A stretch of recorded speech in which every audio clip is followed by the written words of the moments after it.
Bienvenidos todos y todas al curso autogestivo sobre el Protocolo de Estambul y la Defensa Pública Federal. Les saludamos desde la Escuela Federal de Formación Judicial. Mi nombre es Marina Parras Cordobés, soy médica urgencióloga y experta de la red de Omega Research Foundation. Hoy vamos a trabajar en la aproximación a la entrevista clínica a la luz del Protocolo de Estambul. Como hablamos en cápsulas anteriores, a la hora de elaborar un informe pericial, la parte más importante de todas para el perito es la obtención de un buen relato de hechos. Si recuerdan, hablábamos de que los médicos o las médicas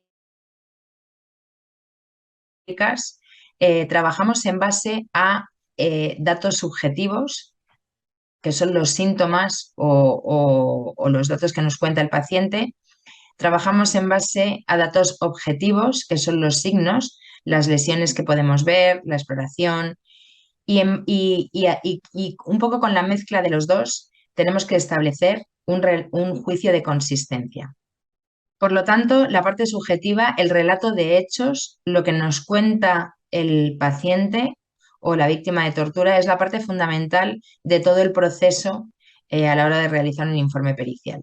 Y en el caso de la tortura busca en sí misma la ruptura o el quiebre del ser humano, ¿no? de la persona. Ocurre además en espacios donde donde nadie puede verla. Y la tortura la ejercen los funcionarios del Estado que tienen una situación de poder con respecto a la víctima. Y luego siempre va a ser la palabra de uno contra la del otro. Todos estos elementos hacen que la tortura sea un hecho inenarrable. Los supervivientes de hechos traumáticos, los supervivientes de los campos de exterminio, tienen una frase común que es que lo que pasó allí no se puede contar. Y ese es el reto.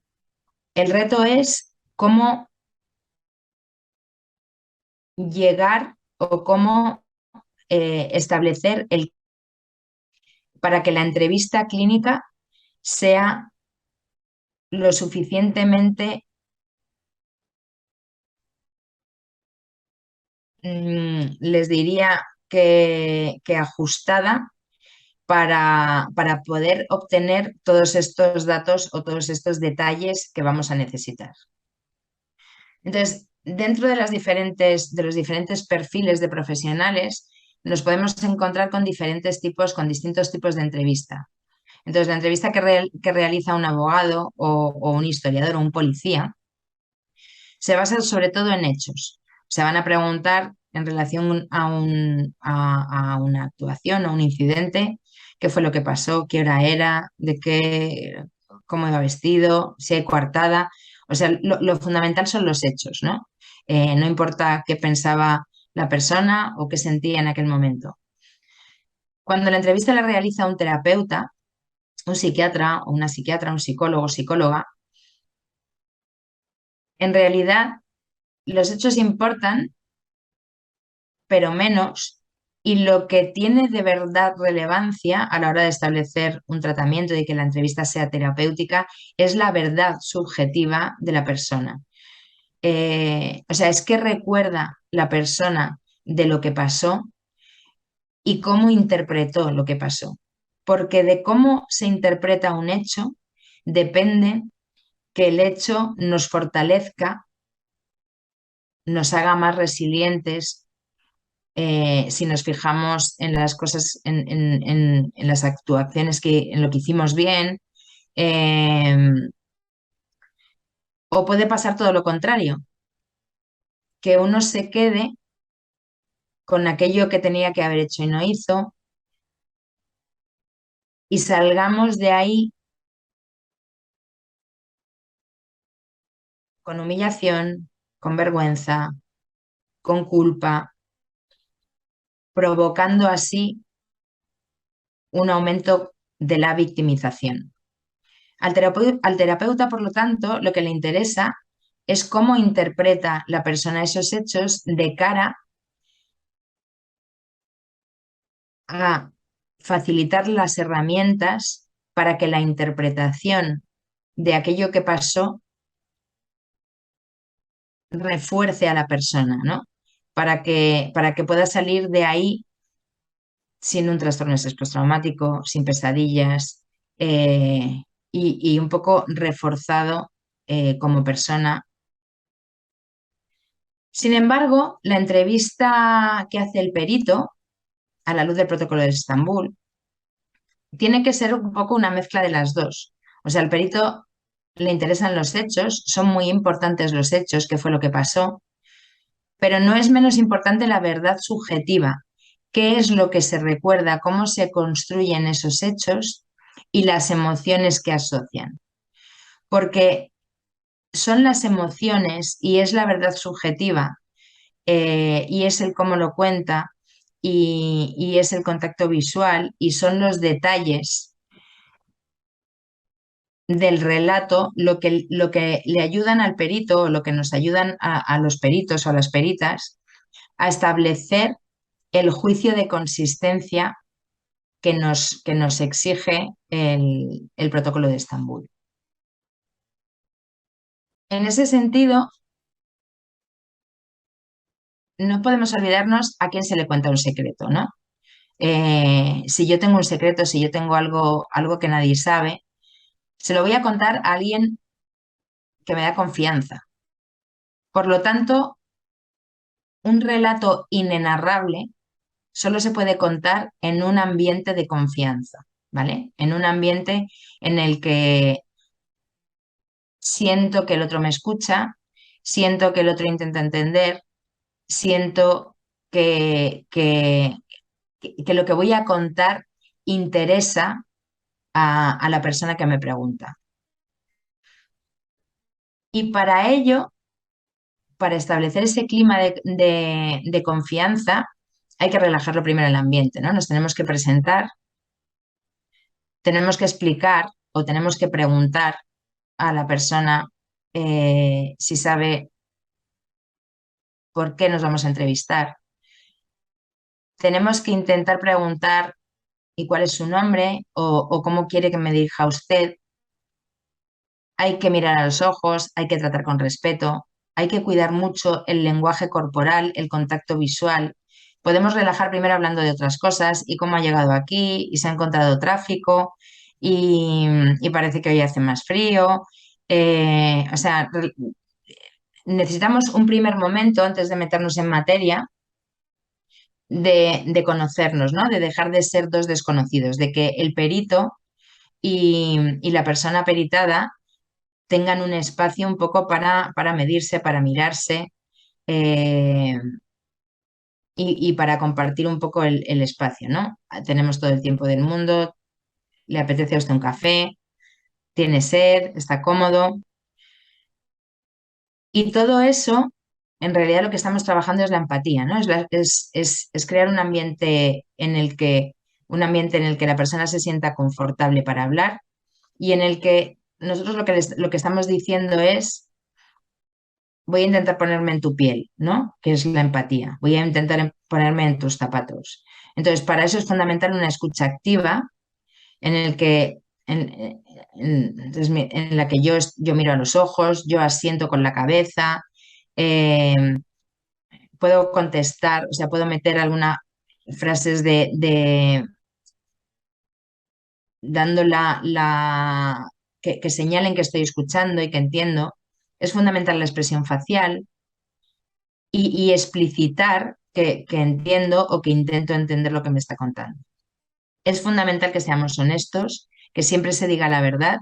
Es muy importante poner encima de la mesa cuáles son las cartas. Lo que se va a hablar aquí es para un informe, es un informe pericial, esto va a salir a la luz. Hay que saber lo que podemos hacer y lo que no podemos hacer.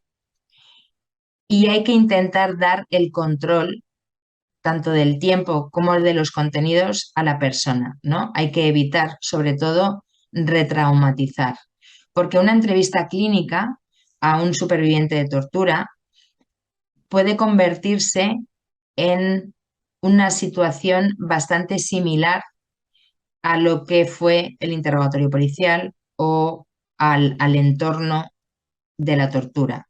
Entonces, es responsabilidad del perito o de la perita intentar disminuir en lo posible cualquier señal que pueda asimilar o que se pueda asimilar a lo que fue el interrogatorio. Fundamental, por lo tanto, el clima de confianza. Y aquí es importante dos conceptos claves. Este tipo de entrevista, la empatía, no está en absoluto en contradicción con la objetividad, sino todo lo contrario. Que yo sea empático con la persona, que cree este clima de confianza, es fundamental para ser capaces de encontrar un relato de hechos con mucho detalle, para encontrar el mejor relato de hechos, y el mejor relato de hechos es lo que va a hacer que yo pueda establecer un juicio de consistencia con la mayor objetividad posible. Y no sería apropiado en un perito, en este caso, observar lo que se llama la neutralidad clínica, la cara de póker, ¿no? Sino que mi actitud debe ser pues justo la contraria, ¿no? Justo la de yo me intento poner en su lugar, sabemos que esto es muy duro de explicar, yo le voy a ayudar a que pueda seguir contando, está cómodo, etcétera, etcétera. Tenemos que ser conscientes como peritos de las barreras que pueden surgir en la comunicación. Entonces, hay barreras en el entorno, ¿no? Es muy importante dónde tiene lugar la entrevista. La entrevista debe ser un espacio en el que el paciente se sienta cómodo, se sienta seguro. Tiene que haber buena luz. El asiento deberíamos intentar que fuera lo más cómodo posible. Hay que tener cuidado con la disposición de los asientos, ¿no? Que nos podamos mirar a los ojos. Que la puerta esté cerrada en lo posible y que el ambiente sea de confidencialidad, ¿no? Y de secreto.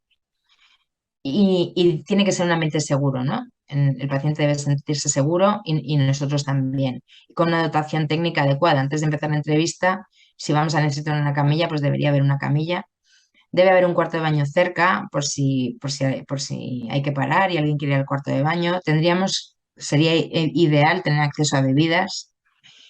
Y sobre todo hay que intentar tener tiempo por delante, ¿no? Habrá momentos o habrá escenarios en los que eso no sea posible cuando vamos a entrevistar a alguien pues a una celda, a una cárcel, en un centro de salud, pero habría que intentar poder controlar el tiempo y poder y tener en la cabeza que debe haber tiempo para descansos cuando hagan falta, habrá que respetar silencios, etcétera, etcétera. Es también muy importante quién está presente, ¿vale? Eh, será quien necesite el peritado, ¿no? Lo ideal sería decirle, bueno, aquí estamos yo como perito y usted quiere que le acompañe a alguien con el que se sienta cómodo y desde luego nunca policías o agentes de la ley o cualquier otra persona que pueda suponer un riesgo de que pueda existir coerción sobre la persona que tiene que contar. Quien está presente debe quedar siempre registrado en el informe pericial. Y de hecho, si se registra que hay presente policía o que hay presente alguna figura que pueda entorpecer o que pueda suponer una fuente de coerción, eso puede llegar a suponer que se desestime un informe médico legal que haya salido negativo. O sea, es una de las salvaguardas más importantes del manual. Siempre hay excepciones. Si consideramos que puede haber riesgo para la seguridad o si los agentes de la ley esgrimen eso, pues el riesgo del terapeuta como argumento para pasar o para estar presentes en la entrevista, hay que intentar que si tiene que haber alguien, sea el personal de seguridad del centro sanitario, pero siempre lo ideal sería que estuvieran fuera de la sala y a lo mejor con la puerta entreabierta para que haya alcance visual, o sea, para que puedan ver lo que está pasando, pues si tienen que intervenir, pero que en ningún momento se oiga o se escuche la conversación que está teniendo lugar, ¿no? Luego hay otras barreras de comunicación que tienen que ver, pues por ejemplo, con el uso de intérpretes, ¿no? El grado de detalle que necesitamos en la entrevista hace que sea fundamental que estemos seguros de que estamos hablando el mismo idioma. Cuando entrevistamos a alguien que habla un idioma distinto, pues es evidente, ¿no? Que necesitamos un intérprete. Pero a veces podemos hablar el mismo idioma, podemos hablar francés los dos, pero formar parte de comunidades diferentes o de regiones diferentes que tienen expresiones distintas y que a lo mejor eso puede ser un problema en la eficacia de la comunicación. Cuando tengamos dudas de que la comunicación puede estar afectada o por estos problemas idiomáticos o de cultura, será necesario el uso de intérpretes. Teniendo claro que los intérpretes están sometidos a los mismos códigos éticos que hablábamos de confidencialidad, de secreto profesional y de lealtad. La traducción debe ser precisa. O sea, el perito tendrá que mirar a los ojos a la persona entrevistada y hablar con ella como si no estuviera el intérprete. Y el intérprete tiene que saber que ha de hacer una interpretación literal de lo que estamos preguntando. O sea, la persona que entrevista hará una pregunta, el intérprete traduce la pregunta y el peritado o el paciente contesta la pregunta mirando idealmente al terapeuta. Tener una buena dinámica de comunicación con un intérprete a veces es difícil sobre todo en los primeros minutos de la entrevista, ¿no? Hay que estar un poco pendiente pues, de que la traducción o de que la interpretación se haga de forma adecuada. Y luego ya cuando todos aprendemos un poco la dinámica, irá saliendo mejor, ¿no? El intérprete debe evitar interpretar, entre comillas, ¿no? Yo quiero las respuestas literales, porque yo como perito tengo que ser capaz de interpretar las respuestas, interpretar la consonancia que tienen las respuestas con el lenguaje corporal, etcétera, etcétera, y hay que evitar las conversaciones paralelas, que el intérprete empiece a hablar con el paciente y que haya ahí un montón de preguntas y respuestas, a lo mejor el profesional no controla, ¿no? Em, y luego hay que tener cuidado con quién es el intérprete. Hay que intentar, si la persona está recluida en un centro, que sea del propio centro para evitar que pueda suponer un riesgo de coerción y tener cuidado pues, con que el intérprete no sea una comunidad que pueda suponer una amenaza para la persona a la que estamos entrevistando. Será importante el género, la identidad sexual. Es fundamental que identifiquemos, que seamos capaces de movernos con comodidad con la identidad sexual del entrevistado, eh, igual que le tendremos que preguntar de qué manera o con qué nombre nos dirigimos a ellos. Hay que reconocer y utilizar la identidad de género deseada y debería ser posible que la persona entrevistada pueda en un momento determinado elegir el género del perito en caso de que eso suponga un problema o una barrera a la hora de comunicar, de la comunicación o de la entrevista. Tenemos también que saber que en una entrevista o en una conversación entre dos personas se generan sentimientos eh, de uno y otro lado. Tenemos la transferencia, que son los sentimientos o las emociones que el entrevistador genera en la persona evaluada, ¿no? El entrevistado puede experimentar o a lo mejor o puede sentir que se le está exponiendo de forma forzada a un interrogatorio o puede tener dudas o señales con respecto al examinador. ¿Por qué? Porque lo considera a lo mejor con motivaciones sádicas, pues estas preguntas que me está haciendo eh, tan difíciles, se puede interpretar como una persona en posición de autoridad y asimilarlo, y eso puede ser positivo o negativo, pero a veces puede asimilarse al papel del torturador o pensar que que el peritador a lo mejor está de parte del enemigo, ¿no? Que es el Estado el que tortura y que el profesional pues no deja de ser a lo mejor una figura de todo el engranaje, ¿no?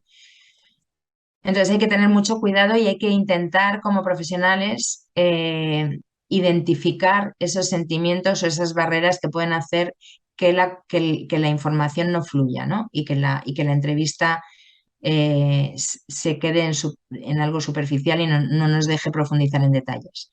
Y luego está la contratransferencia, que son los sentimientos que tiene el entrevistador con respecto al entrevistado, ¿no?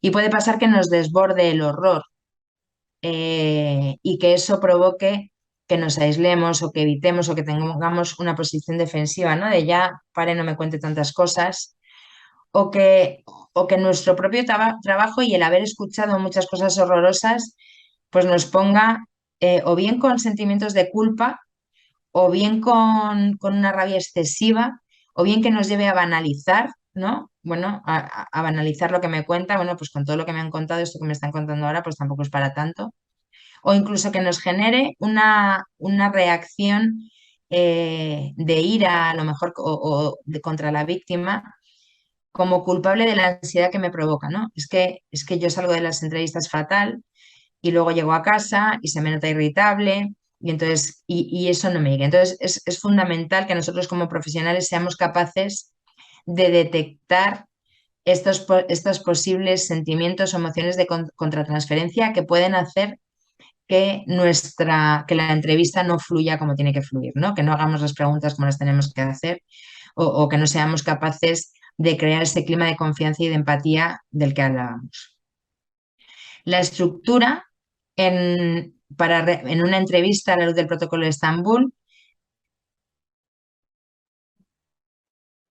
se divide en tres partes, ¿no? Por un lado, tendremos que preguntar sobre la historia psicosocial, quién es el paciente, ¿no? Porque decíamos que no es lo mismo el mismo hecho, ¿no? En un paciente que en otro, tanto por su situación de su salud física como por el entorno del paciente o su situación psicosocial, ¿no? No es lo mismo si alguien tiene una red fuerte de amigos, una red social, una familia, un trabajo, etcétera, etcétera, que si viene de un ambiente desestructurado, si es un activista, si no lo es. O sea, es muy importante cuál es la historia psicosocial.